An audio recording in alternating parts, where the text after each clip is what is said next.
তাহলে এই পতিত জমি কোনোদিন তারা এই পতিত উদ্ধার হতো না। কি হতো? আমার বাবা গুরুচাঁদ এসেছিল বলেই কিন্তু আজ এই পতিত উদ্ধার হয়েছে। সেই জন্য আমার বাবা গুরুচাঁদের একখানি গান গাইব, তারপরে একখানি অশ্বিনী ঘোষার গান গাইব, তারপরে আরো শিল্পী আছে তাদের কণ্ঠেও গান শুনবেন। জয় হরি বল।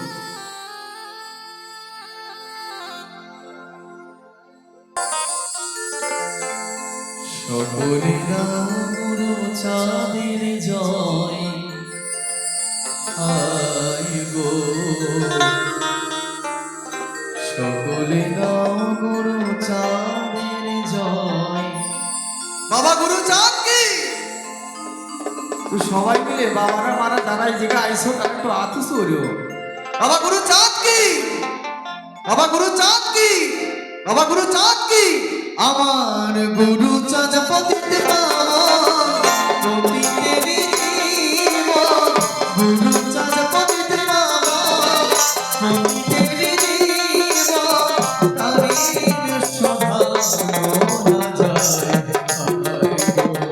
সকলে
ফুলের গণ্ডিতে দাঁড়াতে পেরেছি।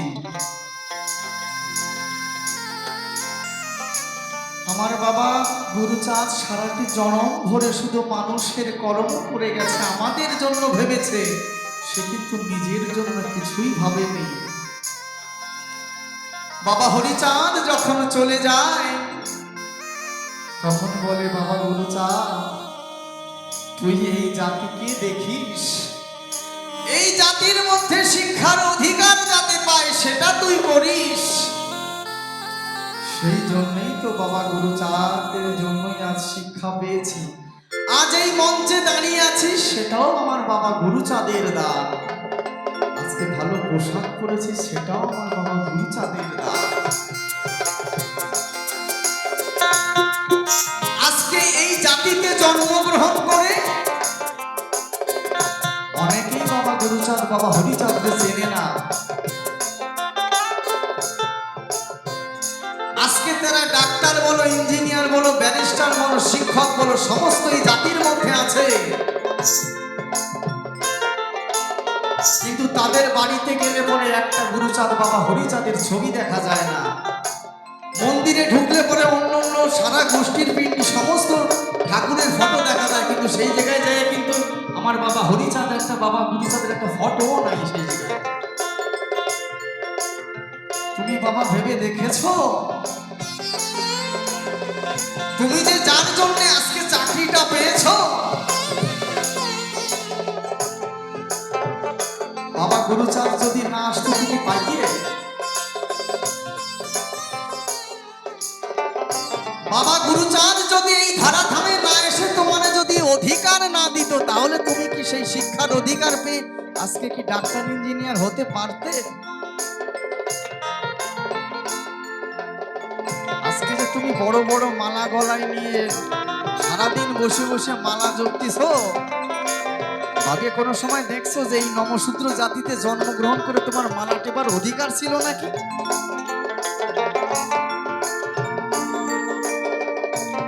আমি কাউকে ছোট করছি না, হতে পারেন আপনি কালী ভজন, দুর্গা ভজন, শিব ভজন, তাতে কোনো দুঃখ নাই, কিন্তু তোমার ছেলেটা যে আজকে যার জন্য চাকরি পাইছে তারা একবার চেনাইছো যে এই যে দেখ তোর আসল বাবারে দেখ।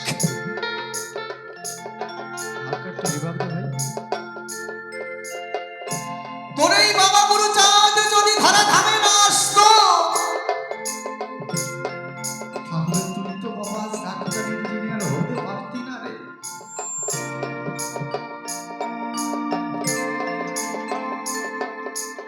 আজকে এই যে দাদা সুকেশ দা, তো তোমার নাম কি? তোমার নামটা কি সুকেশ দা তো নাকি?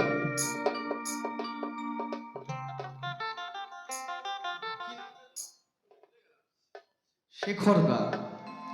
আজকে শেখর তার কোনো দরকার ছিল এই জায়গায় আজকে মন্দির বানানোর? আজকে নিজের গাঠির পয়সা ওই ব্যবসা থেকে যদি মনে করতো আমার কি দরকার ছিল, অন্য জায়গায় ফ্ল্যাট বাড়ি করে সুন্দরভাবে চড়তে পারতো, বড় বড় ফোর হুইলারে চড়তে পারতো, কেন টাকা খরচা করে কোনো দরকার আছে?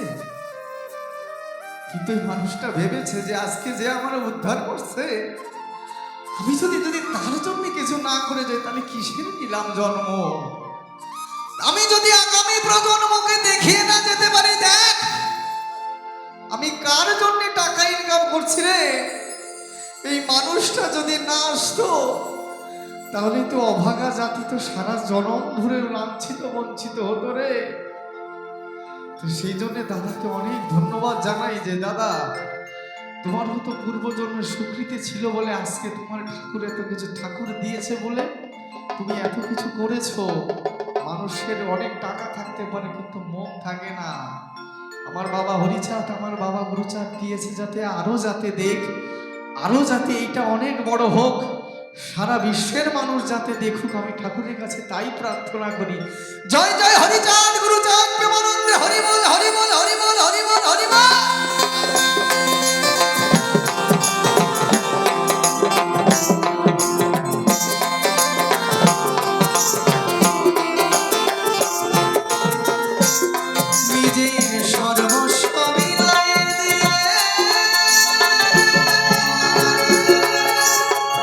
প্রাণে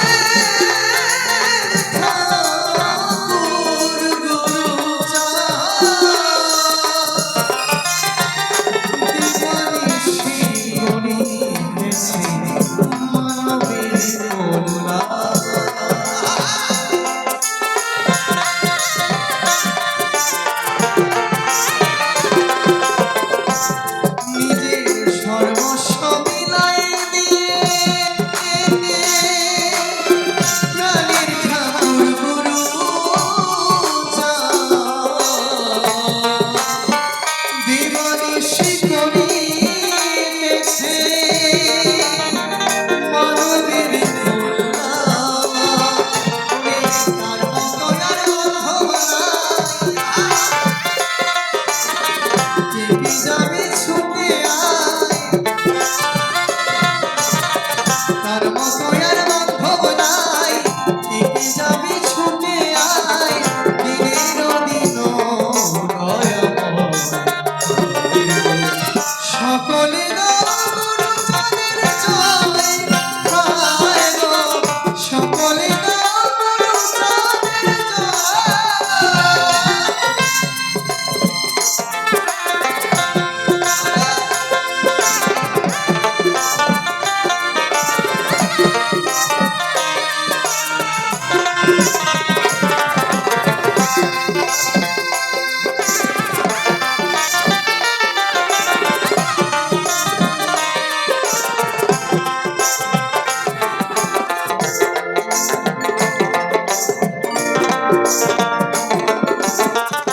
মিরি সাহেব ছিলেন যিনি অস্ট্রেলিয়ানবাসী, যিশু খ্রিস্ট রূপ দেখায় করেছিলেন খুশি।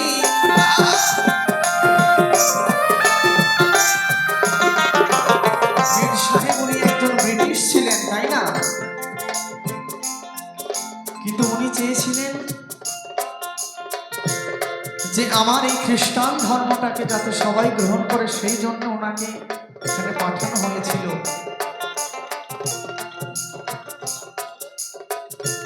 তো বাবা গুরুচাঁদের কাছে যখন যায়, আমার গুরুচাঁদ বলল, হেমিট, আমি তোমার খ্রিস্টান ধর্ম গ্রহণ করব, কিন্তু আমাকে যে একটা কাজ করতে হবে। আমার এই যত মানুষ আছে, এই মানুষের শিক্ষার অধিকার দিতে হবে। হেমিট বলেছিল, ঠিক আছে বাবা, আমি দেব, কিন্তু নিজেই তো স্বয়ং ভগবান, উনি কাকে কি দিতে যাবে?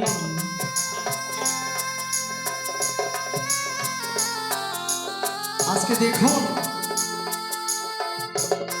আমরা তো সরস্বতী পুজোতে আমার বাপ ঠাকুরটা তার সবাই দিয়ে এসে, তাই না? বাবা গুরুচাঁদ ঠাকুর 36টা জাতি নিয়ে আন্দোলন করেছিলেন আমাদের শিক্ষার অধিকার দেবার জন্য।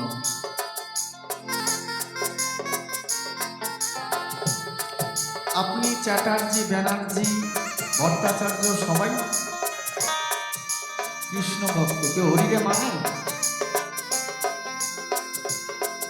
কিন্তু আমরা এই সম্প্রদায়ে জন্ম নিয়ে এই সম্প্রদায়ের মানুষ অনেকেই বলে ওটা তো নমঃ ঠাকুর, ওটা ভবিষ্যৎ গুরুসাত কোনো ভগবান নাকি? আমার এই সম্প্রদায়ে জন্ম নিয়ে তারা নাম কীর্তন করছে, বড় বড় মহোৎসব দিচ্ছে, তুমি হয়ে সেইখানে যাচ্ছ, কিন্তু তুমি কোন সময় ভাবিছো তারে আমারে মানে না? যে কৃষ্ণ রাম তারা ব্রাহ্মণ কুলে জন্ম নিয়েছিল বলে সে ভগবান হয়েছে, আর আমার নমর ঘরে আমার হরিচাঁদ আইছে বলে সে ভগবান না। সরস্বতী তো বিদ্যার দেবী ছিল, তাই না? তাহলে কেন আমাদের অধিকার ছিল না? আমরাও তো সেই সনাতন ধর্মের মানুষ, আমরা তো সনাতনের বাইরে নেই, কেন তাহলে আমাদের কৃষ্ণ ভজন করার অধিকার ছিল না? কেন আমার ঠাকুরকে আমার এই দেহে, আমার এই গর্ভে জন্ম নিতে হলো? আমরা কখনো ভেবে দেখেছি? কিন্তু আমরা সেই জায়গায় দেখেছি, তাদের পাশটারে কিন্তু আমরা টানিয়ে নিয়ে আসতে পারি না, পারি? এবং মানে না কিন্তু। সেই জন্য বাবা ওই সরস্বতী পুজোর দিন ছোট ছোট বাচ্চা কাচ্চাদের এই হাতে ধরে দিতে নিয়ে যাই না আমরা। কিন্তু আমার বাবা গুরুচাঁদ যদি না আসতো, তোমার ছেলে মেয়ে শিক্ষারে সিলেক্ট করার অধিকার পাত? কোনোদিন পেত না। তাই জন্যে বিদ্যার দেবী যদি আমার বাবা গুরুচাঁদ হয়, সরস্বতী যদি বিদ্যার দেবী হয়, বিদ্যার দূত আমার বাবা গুরুচাঁদ। জয় জয় হরিচাঁদ গুরুচাঁদ প্রেমানন্দে, হরিবল হরিবল হরিবল হরিবল।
গুরু চরণে জয়